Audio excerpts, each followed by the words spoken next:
Friends, આ છે આજની આપણી recipe sprouted moong સાલેડ, ફંગાવેલા મગનું સાલેડ. Hello friends, આજે આપણે બનાવીએ સ્પ્રાઉટેડ મૂંગ સાલેડ, ફંગાવેલા મગનું સાલેડ. એના માટે આ શું કર્યું છે મેં અહીંયા 4 ટેબલસ્પૂન મગ પરમ દિવસે સવારે એને ધોઈ નાખ્યા બરાબર રીતે અને એને પાણીમાં પલાળી રાખ્યા. પછી રાતના આવી રીતે ચાલણીમાં કાઢી લીધા પરમ દિવસે રાતે. અને ગઈકાલે સવારે આના પર થોડું પાણી છટક્યું અને ગઈકાલે રાતે બી આવી રીતે મેં થોડું પાણી છટક્યું અને આજે સવારે બી મેં એવી રીતે કર્યું. જો કેટલા સરસ ફંગાઈ ગયા છે. આ મગ હેલ્થ માટે best, it is very healthy. અને રાતના અગર તમે આ સેલેડ હું છે ત્યાંના રેસીપી આપું છે એ ખાલી બોલ ભરીને તમે ખાઓ, બસ finish. It is very healthy and very light on your stomach. આ એટલું ઓપ્શન સરસ છે for your dinner. If you are having a light dinner તો આ બેસ્ટ ઓપ્શન છે. સો અત્યારે અમે શું કર્યું છે, આ મગ આપણા ફંગાઈવા ગયા છે પણ આપણે છે ને આને થોડા ચડાવવા પડશે. તો હું આને આ કઢાઈમાં કાઢું છું.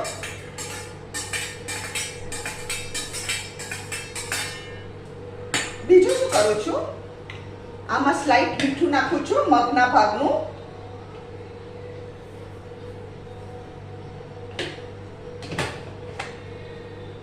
અને થોડુંક પાણી, બહુ પાણી નહીં નાખવાનું, થોડુંક પાણી નાખવાનું. હવે અહીંયા ગેસ કરું છું હું.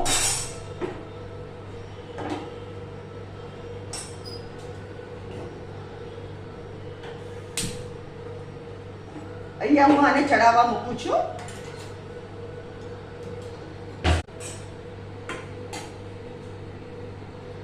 આપણે શું કરવાનું ફ્રેન્ડ્સ, આને છે ને ઢાંકીને ચડાવવાના. આપણે ઢાંકી દઈએ, થોડુંક જ પાણી નાખ્યું છે.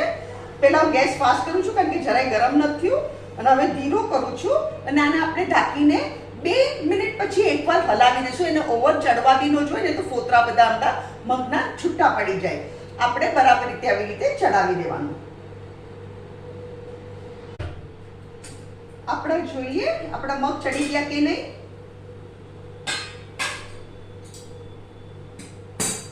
અને બહુ વાર ન લાગે કારણ કે ઓલરેડી આપણે એને બહુ એને ઓલું કર્યું છે, ચડાવ્યા છે.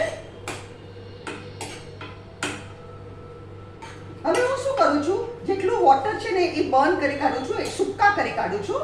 એના માટે મેં ગેસ ફાસ્ટ કર્યું કારણ કે મગ આપણા ચડી ગયા છે.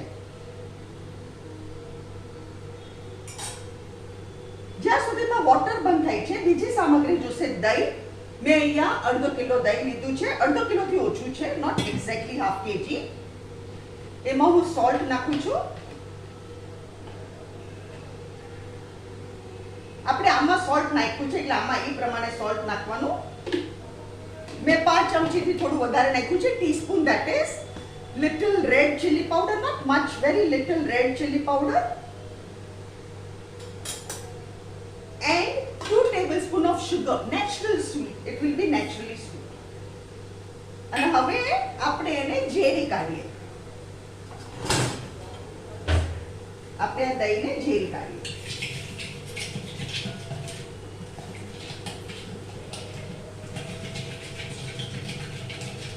એકવાર મગમાં આપણે હાથ ફેરવી દઈએ.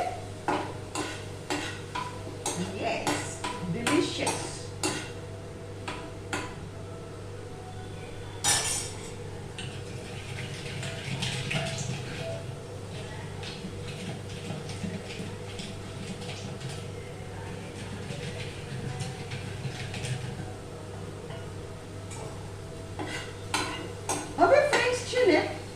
આમાં જરાય પાણી નથી પણ આપણે શું કરવાનું, આ એકદમ ઠરી જાય ને પછી દહીંમાં નાખવાનું, નહીં તો દહીંમાંથી પાણી છૂટશે.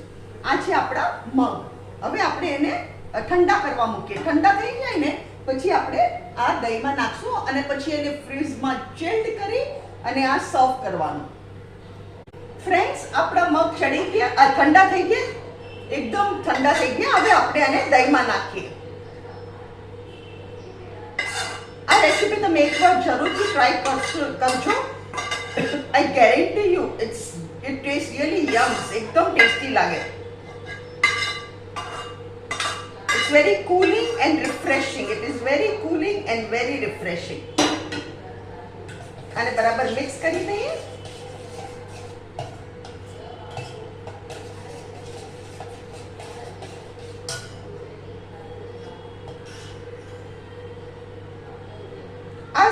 સ્પ્રાઉટેડ મૂંગ છે ને આનું સાલેડ અલગ અલગ ટાઈપથી બને. હું ઘણી રીતે ડિફરન્ટ બનાવું છું અને રાતમાં અમે ખાલી આ જ ખાઈએ. ફ્રેન્ડ્સ, આજની આપની આ રેસીપી સ્પ્રાઉટેડ મૂંગ સાલેડ, ફંગાવેલા મગનું સાલેડ. અગર તમને મારી આ રેસીપી પસંદ આવે તો કમેન્ટમાં જરૂરથી લખો. મારી વિડીયોને લાઈક કરો, શેર કરો અને મારી ચેનલને જરૂરથી સબસ્ક્રાઇબ કરો.